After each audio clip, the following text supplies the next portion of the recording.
Perfect.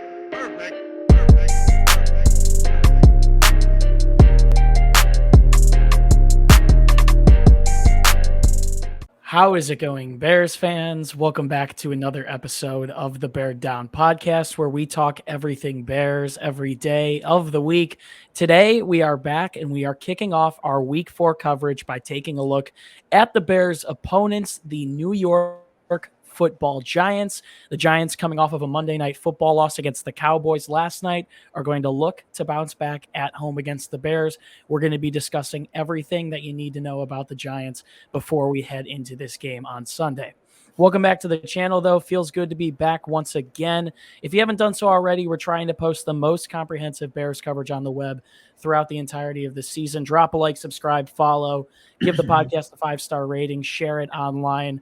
Wherever you are, we appreciate your guys' support. It has been awesome this season.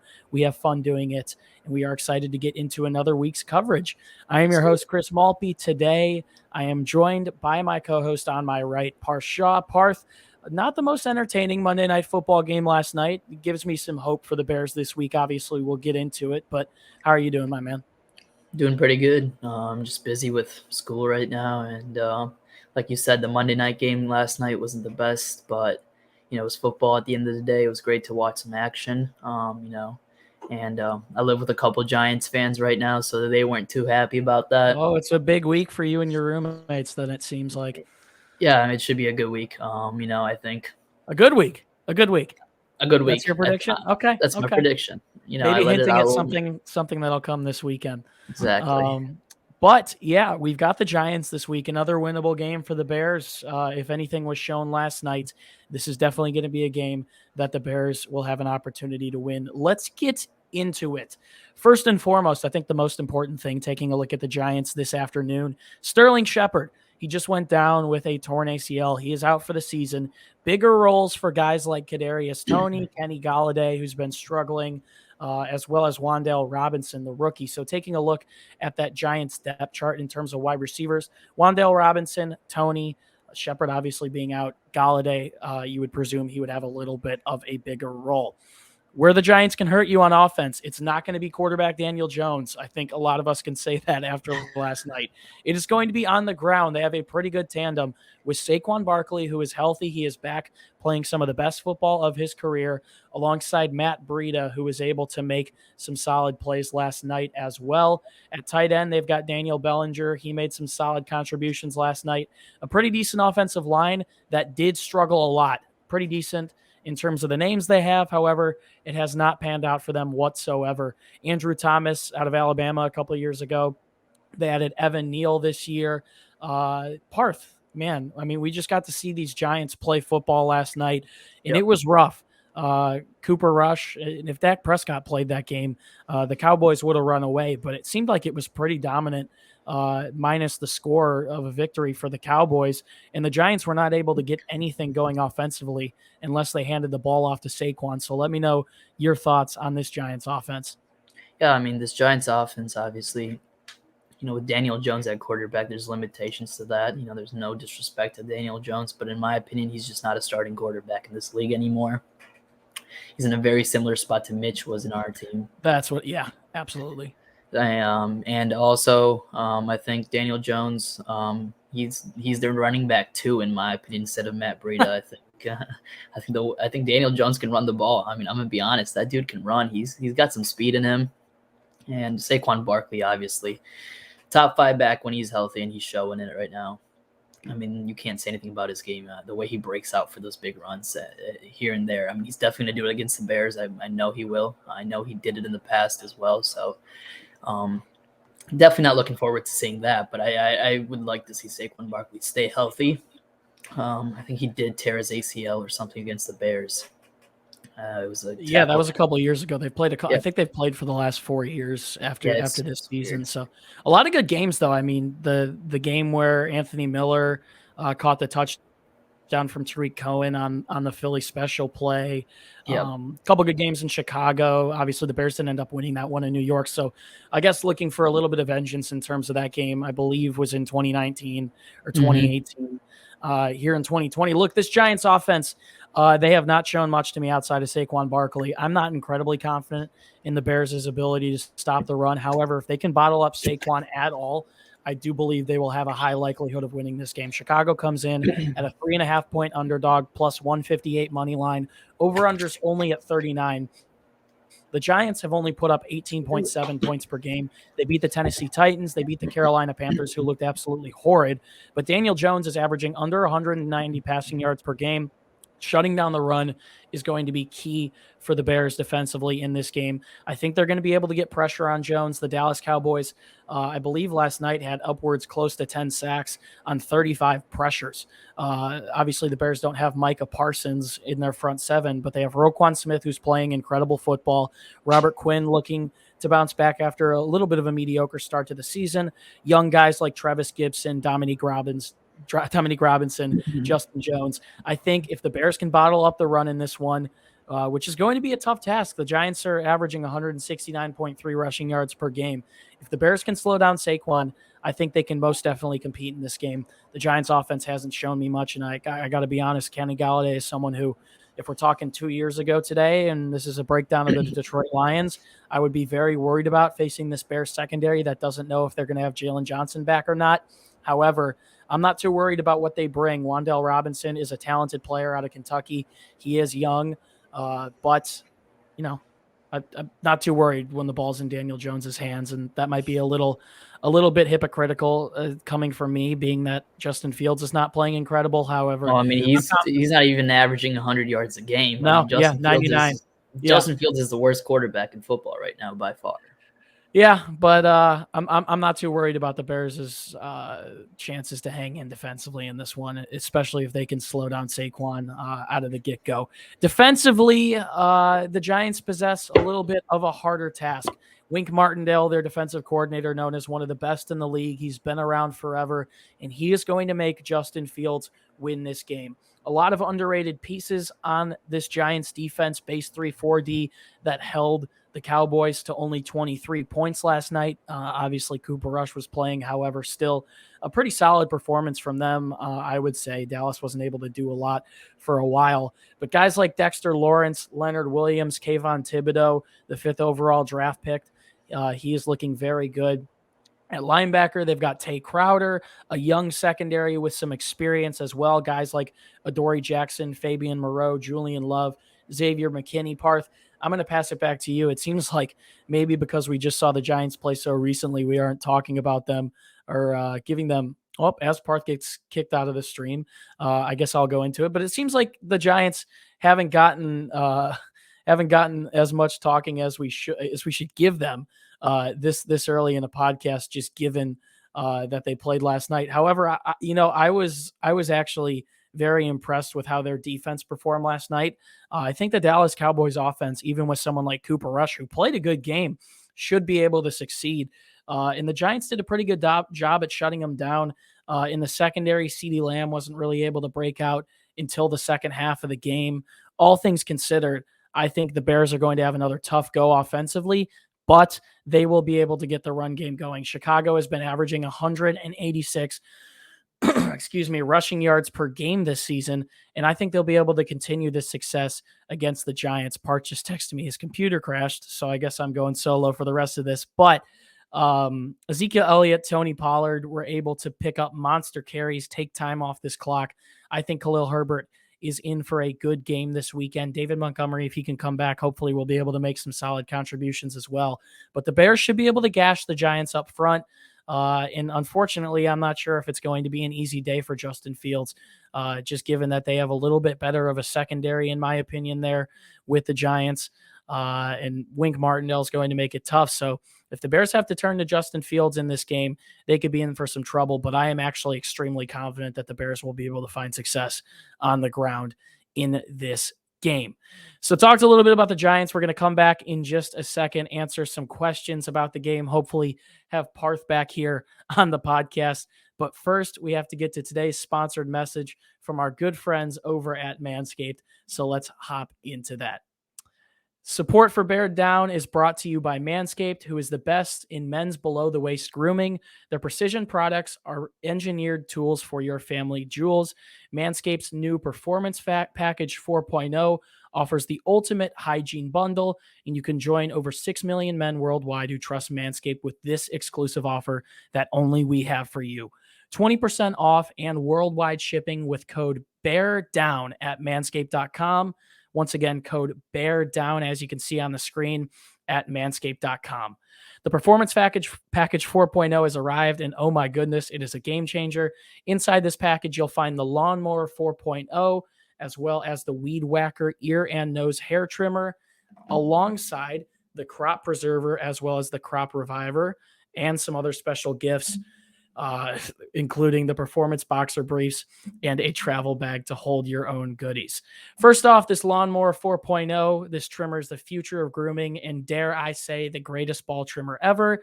It features a cutting-edge ceramic blade to reduce grooming accidents, as well as nicks, snags, and tugs in those delicate places. The 4000K LED spotlight will also help if you need a more precise shave. This Weed Whacker here, as I spoke about earlier, is waterproof and has proprietary skin-safe technology, which also helps reduce snags in those delicate nose holes. And finally, the Crop Preserver and the Reviver Ball Toner will change the way you approach your hygiene routine. Trust me when I say this, fellas, your balls will thank you. It's time to take care of yourself at manscaped.com and get 20% off and free shipping with promo code BEARDOWN. Once again, get 20% off and free shipping on things such as the Performance Package 4.0 and everything else that Manscaped offers with code BEARDOWN at manscaped.com. Thank you so much, Manscaped, for sponsoring this episode once again, and let's hop back into the podcast. All right, it seems as if my trusty co-host here, Parth Shah, is back. Parth, good to see you once again. Talked a little bit about the Giants defense. Now we're going to get back into a couple of questions about the game. Let's talk about Daniel Jones. I think it is very important, and I normally don't allude confidence in this way, but I am very confident that the Bears defense will be able to stick in this game, be wreckers, be maulers up front, force turnovers. The Dallas Cowboys last night forced 33 pressures on Daniel Jones, were able to get a handful of sacks on him. Do you think the Bears pass rush is going to be able to come through this week? Absolutely. I mean, obviously the Cowboys pass rush or D-line is a lot better than the Bears. I mean, Micah Parsons is one of the best players in football. So credit to the Cowboys. But I think the Bears will be able to do a great job. At the end of the day, we still have guys like Robert Quinn, Travis Gibson, Al-Quaidin Muhammad, who can get pressure on a team that obviously is struggling currently with pass blocking. And Daniel Jones also, is a guy who can fumble a lot. So if the Bears are able to sack him, I'd like to see them go for the strip. I know they do it. The corners have been doing it. The safety's been trying to punch the ball out. So, I think Robert Quinn's the perfect guy for that, Yeah, I completely agree. And Quinn is someone who needs a bounce back game after, Exactly. He's been all right this season, but with the numbers he put up last year, I think a lot of Bears fans are expecting more out of him. Look, Daniel Jones has turned the ball over more than any quarterback in the league since the day he was drafted. I think the Bears are going to be able to get a ton of pressure. As I mentioned earlier, the Giants have a lot of inexperience up front, especially at the tackle position with guys like Andrew Thomas and the rookie Evan Neal. I expect both of them to obviously be able to pan out, but they're both recent draft picks who have struggled early. We saw a ton of holding calls last night against the Giants on that offensive line. So I think the Bears, guys like Dominique Robinson, Justin Jones, Armon Watts on the inside as well, are going to be able to force a ton of pressure on Jones. It also gives me confidence that they will be able to slow down Barkley and just stay in this game defensively, give their offense a lot of opportunity to churn down that clock with the run game and be able to hopefully put up points. If the Bears could win the turnover battle in this game, I would be very confident in their ability to win it overall. Parth, before we close it off, let's talk about the Bears offense. Nobody has been able to stop Khalil Herbert in these last couple of weeks. He's currently 7th in the league in rushing yards cumulatively as the backup. 240 for him, 80 yards a game, 3 touchdowns, 7.3 yards per carry, an average of 6.7 yards before contact. The Bears just coming off of a week where they had 281 yards on the ground, their most rushing yards in a game since 1984, the year before they won the Super Bowl. Let me say, it seems like all things are pointing upwards in terms of the Bears' run game. And we saw the Cowboys last night. Ezekiel Elliott and Tony Pollard have a ton of success against the Giants. We don't know what David Montgomery's status is just yet, so let's stick on the topic of Khalil Herbert. Do you think he's in for another big game against the Giants in Week 4? The Bears would probably win the Super Bowl if this is the 1980s, but just the way they were playing offense. But Walter Payton was built different, man. Exactly. But no, regarding Khalil Herbert, I think he's due for another big game. I think the way he plays football is just incredible. And obviously this run blocking has been insane. A Pro Football Focus, I think, gave us number 2 you sent me or something. Yeah, second ranking in the league, but behind only basically in every run category, the Bears are only slightly behind the Cleveland Browns, who obviously have a great tandem there with Nick Chubb and Kareem Hunt. I mean, Nick Chubb's been killing it so far this year. Second highest rated run blocking team through 3 weeks. So that obviously helps a lot, especially when you're a guy like Khalil Herbert, who's just getting some more playing time as David Montgomery is going to most likely be out for a couple of weeks, I think. But I think Herbert is going to have another big game. I think the way he played last week was just another sign that he's about to break out. I think Herbert reminds me a lot of Jordan Howard and just the way he's able to just get big games. When Howard was on the team, he was getting 100+ yards, 85, 90 yards almost every single game, and that's what Khalil Herbert does. No disrespect to Montgomery, but I think Herbert's also able to get a lot more yards per carry. I mean, 7.3 you said so far this year on 7.9. Yeah, excuse me. And like Monty's so far career average is around 3.8, I think. 7.3, my bad, 7.3. Yeah. He was 7.9 in the game against the Texans, though. So exactly, I think Khalil Herbert can do the job. And on first downs, you need someone like him who can get the ball moving, because Justin Fields is obviously struggling right now, and we need to make sure that he can get his confidence back up, as he's just missing reads and missing some throws. And so we need Herbert to obviously step it up for the Bears. I think he's going to touch another 100-yard game, actually.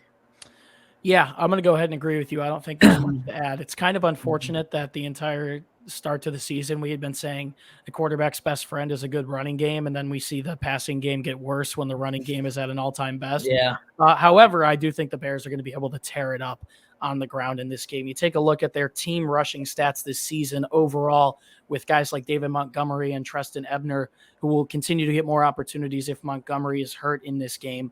But you take into consideration their rushing as a team. They're second in total rushing yards with 560, fourth in yards per carry with 5.4, tied for third in rushing touchdowns with 4, and second in carries of 20+ yards with 5. I think Khalil Herbert, the Bears rushing attack, absolutely eats in this one. And I don't think there is much more to add. I think this is going to be a very competitive, potentially low-scoring game with two defenses that have been performing pretty well. But I think Saquon could go for 150 yards, and I think Khalil Herbert could do the absolute same for Chicago's end. So should be interesting. I do believe if the Bears can slow down the run at all in this game, they will have a very good chance to win it, to move to 3-1, to make a lot of people money. I am very confident in the Bears heading into this week. So should be an interesting build up to the week. Thank you guys so much for listening in to this episode of Meet the Opponents. We've got more Bears Giants coverage coming to you guys the rest of the week. If you haven't done so already, drop a like, subscribe, follow, share the podcast, give it a 5-star rating wherever you are listening. We appreciate your guys' support greatly. If you want more content from us, head to our website, beardown.com. The link is in the description. We're getting you guys ready for Bears Giants on there as well. You can find the podcast on Instagram and Twitter at beardown. And finally, you can find the links to all of our personal social media pages down in the description, myself, as well as Parth and our entire team. It's another great way to interact with us, and you can see our thoughts on all things Bears, the entirety of the National Football League, and all of Chicago sports year-round. The Blackhawks starting up today, the Bulls getting underway soon. There is a lot to look forward to in Chicago if you keep your eyes away from the sport of baseball. Parshaw, any last words before we sign off here? Yeah, no, we're done with baseball. Congrats. Congrats to the Cleveland Guardians on that. I mean, I don't even know what to say. Congrats to the Cubs on a very above average finish since the month of June. They're not getting the respect they deserve. I mean, they played their best baseball when it didn't matter at all. I don't want to hear it. Shut up. No. You guys weren't going to make noise anyway.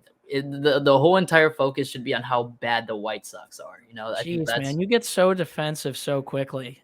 no. I think the White Sox, they need to fire sell everything. I think they should fire Tony La Russa. Rick Hahn, yeah. Rick Hahn stays. I like Rick Hahn personally. Really? I do. read earlier today that I think he's the third, one of 3 GMs in baseball who's stuck around since 2012 and has had multiple coaching changes since he's been with the organization. I mean, I honestly don't think he gets fired. I mean, Tony La Russa was not Rick Hahn's number one. That was Jerry Reinsdorf putting his stamp on the door and making that decision. I think Rick Hahn deserves to stay because that was not someone he wanted to hire. And I also think Rick Hahn obviously has overspent, in the bullpen and stuff. I could talk about the White Sox for days. It's just stocks down. Welcome to the podcast. Yeah. Well, let's hope the Reinsdorfs don't do that to the Bulls. I think that they are very much trending upwards. Zach LaVine gets the huge contract extension. I'm excited to watch Karnisovas is doing a great job. I think with the way, Billy Donovan's a great head coach in my opinion. I heard some Billy slander last year. I don't want to hear it. I think he's a good coach. Well, I truly think the Bulls are the only good team in Chicago, so it should be fun to watch. Hey, them. I'm a little tentative on the Bears, but if they can win this week, I'll feel a little bit better about them. So thank you guys for listening to our Chicago sports rant and our podcast. If you listened all the way through, once again, we appreciate your guys' support greatly. More Bears versus Giants coverage coming all week. It's been a pleasure to be your host. Once again, my name is Chris Maltby, and Bears fans, as always, do us a favor and stay safe and bear down. We'll see you in the next one. Peace out.